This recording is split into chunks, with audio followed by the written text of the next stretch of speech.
For chapter 2, starting out with number 1, we want to write a conditional statement in if-then form for the statement, all fish have fins and gills. And so we want to change that to if-then, so we want to define what we're talking about, which is an animal called a fish.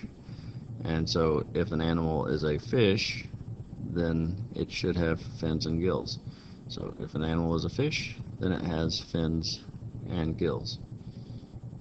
Alright, so then number 2 here, in the following conditional statement, identify the hypothesis and conclusion. Okay, so we got if an animal is a monkey, then it has a tail. If we remember correctly, the if portion of an if-then statement is the hypothesis, the then is the conclusion. So therefore, the if part, an animal is a monkey, is the hypothesis. The then portion, it has a tail, would be the conclusion. So now we're going to move on to the next group, which all deal with these two statements, the P statement, which is today is Saturday, and the Q statement, which is I will watch college football. And we want to use those statements to create the statements asked for. And for the first one, it's a conditional, which remember, a conditional is in the form of if P, then Q. So we want to start with the P statement, end with the Q after then. So that's going to give us, if today is Saturday, then I will watch college football. All right. Next statement, simple enough. It just tells us Q to P. So if Q, then P. So we're taking this statement we just wrote in number 3, and we're flipping it around so that the Q's in front, the P's in back. So it becomes, if I watch college football, then today is Saturday. All right, number 5, it's got the little wavy line in front of the Q. Remember that little wavy line, or squiggle, whatever you want to call it, is the symbol for negation, or making it negative, or putting a not into the statement. And we're just talking about the Q. So I will watch college football. We want to put a not statement into that and make it a negative statement. So I will not watch college football is what we end up with there. And next up is the contrapositive.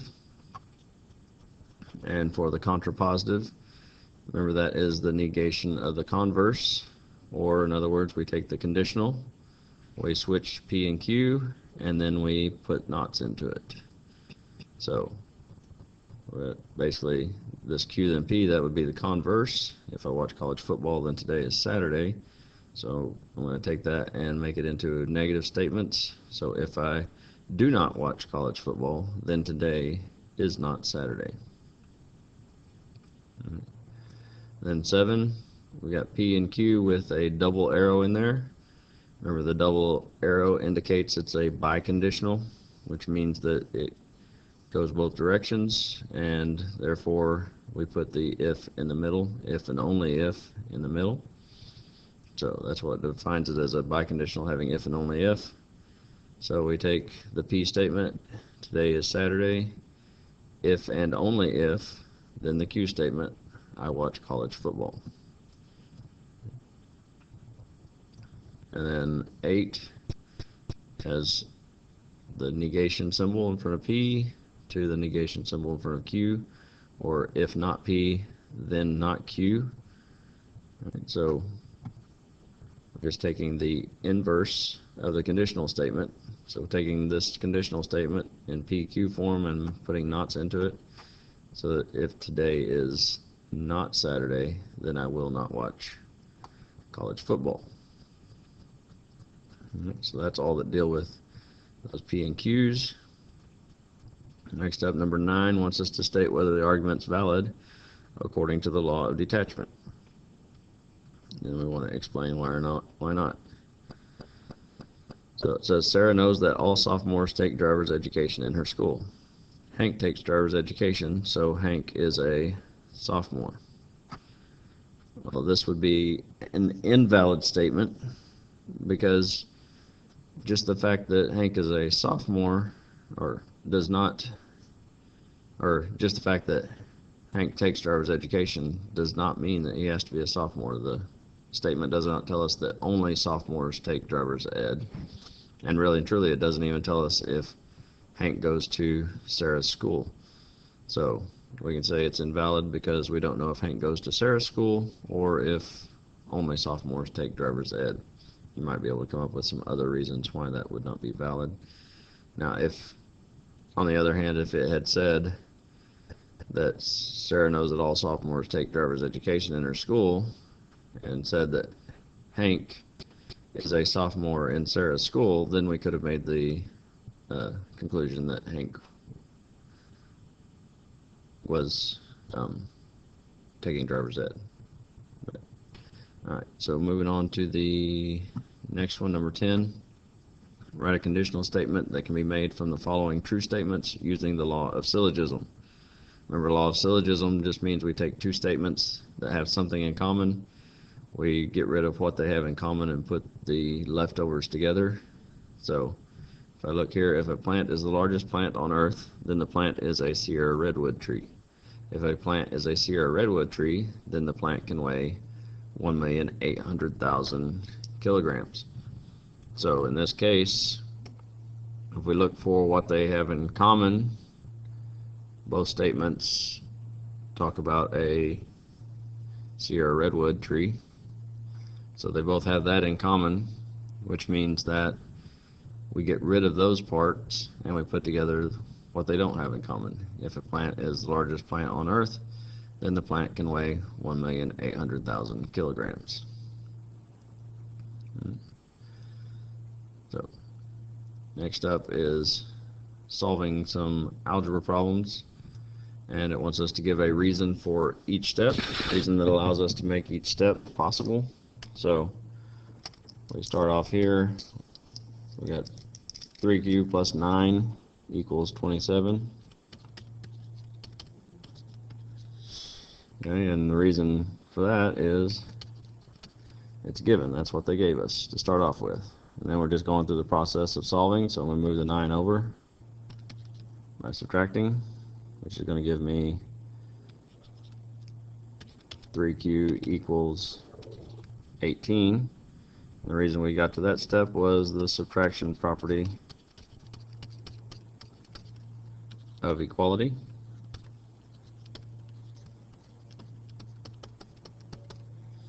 And then from there we need to divide both sides by the 3. So 18 divided by 3 is going to leave us with x equals 6. So the property that we used there was the division property.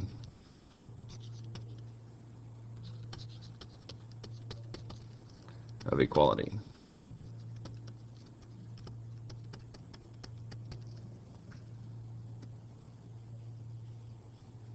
Alright, so the next one, a little more complicated. Alright, so we're going to start off with this equation. 3 times 4v minus 1 minus 8v equals 17. And we know that is given. And then we're going to take that 3 and we're going to distribute it to the 4v minus 1. So 12v minus 3 minus 8v equals 17. That's the distributive property.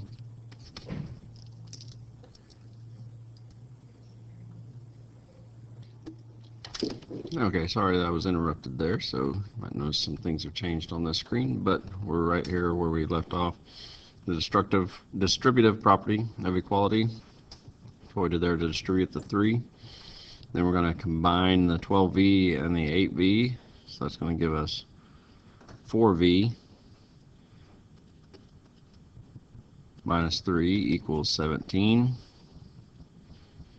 And since we're just combining on one side, that's just simplifying. If I could write today.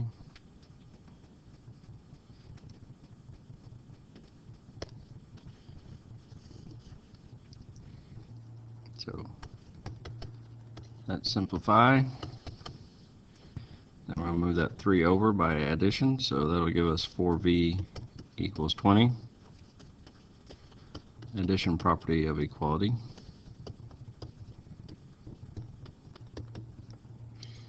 And then lastly, divide both sides by 4, give us v equals 5, and that is the division property of equality.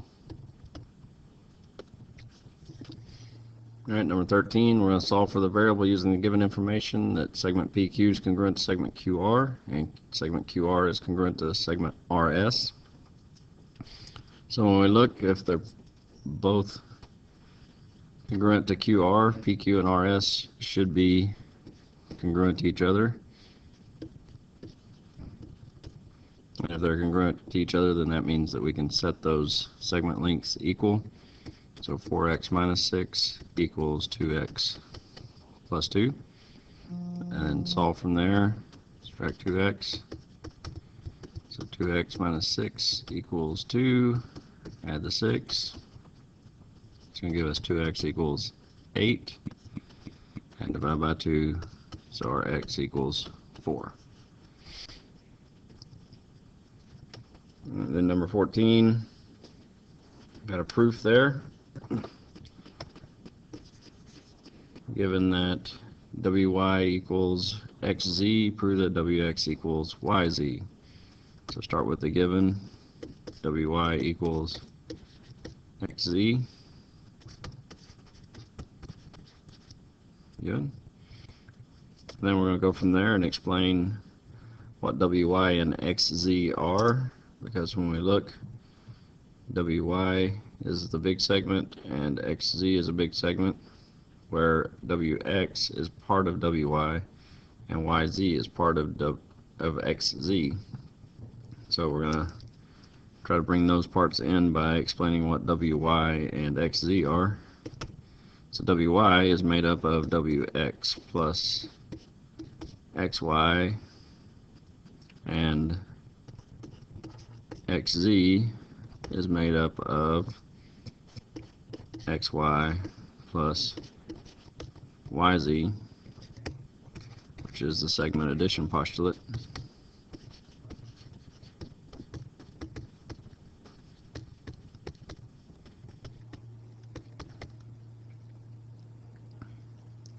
And from there, since wy equals xz and wy is equal to wx plus xy and xz is equal to xy plus yz,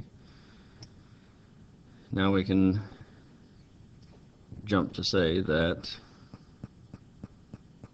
wx plus xy is equal to xy plus yz. That's substitution.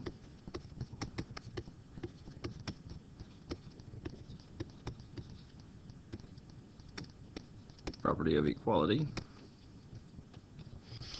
And now once we can substitute those, because wy is the same as wx plus xy and xz is the same thing as xy plus yz.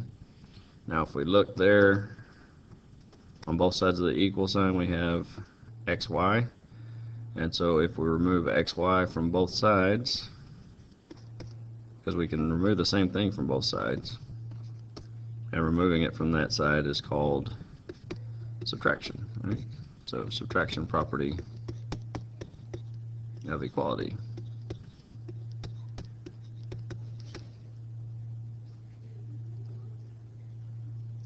Alright, so then 15 here, complete the statements given that the measure of angle AQF equals 90 degrees. So AQF is 90 degrees, and it's right here. We want to know the measure of CQD, which is straight across from it, or it's a vertical angle, and we know that angles straight across from each other that are vertical angles are congruent. So since AQF is 90 degrees, then CQD should be 90 degrees. Then 16 tells us if the measure of BQD, so BQD, if that's 113 degrees, then what's the measure of BQC, or EQF, I mean? what we have to recognize is EQF is a vertical angle with BQC. So we can figure out what BQC is, then we know what FQE is. And so if CQD is 90, then this is going to be 113 minus 90, or 23 degrees for BQC. So EQF should be 23 degrees as well. And then 17, we want to know what the measure of angle AQF plus the measure of angle EQF plus the measure of BQA is. Which, when we put those down there, we recognize that all three go together to make a straight line, angle BQE. And so since that's a straight line, that's 180 degrees. And so then we got this proof here. I've already went ahead and filled it in for time's sake here. So you got 18's asking for a given. And so we look, there's three givens there. AD equals 8, BC equals 8, and segment BC is congruent to segment CD, which BC equals 8 is right here. So we can go ahead and label that as a given. And BC is congruent to CD is right here. So 22 would be a given as well, which leaves AD equals 8, the only one that can go in 18. And so if AD equals 8 and BC equals 8, by the transitive property of equality, since they both equal 8, they should equal each other. So AD equals BC. And then they give us the definition of congruent segments, and we use that rule anytime that we want to switch from between congruent or equals. So we're equals here, so we want to be congruent, so we switch it to segment AD is congruent to segment BC. And then we got BC is congruent to CD. So notice AD is congruent to BC, BC is congruent to CD. So since they're both congruent to BC, AD should be congruent to CD, and that's the transitive property of congruence. And lastly here, number 24 gives us that angle 5 is congruent to angle 6. So these two in the center here are congruent to each other. We want to prove that the ones on the outside, 4 and 7, are congruent. So here we got that angle 5 is congruent to angle 6, that's given. And so if those two are congruent, then we also recognize that when we look at 6 and 7, we can see that those are vertical angles, and by the vertical angle theorem, 6 and 7 should be congruent. So then, since 5 is congruent to 6, 6 is congruent to 7, we can say that 5 and 7 are congruent to each other, because they're both congruent to 6. That's the transitive property of congruence. And then we bring in that 5 is going to be congruent to 4, because those are a vertical angle. We can tell by looking at the picture there. So the vertical angle theorem tells us that angle 5 is congruent to angle 4. And now we look, angle 5 is congruent to 7, 5 is congruent to 4. So since 4 and 7 are both congruent to 5, they should be congruent to each other. So angle 4 is congruent to angle 7 by the transitive property of congruence. So that wraps up the review. So hope you study hard and do well on this one. See you at the test.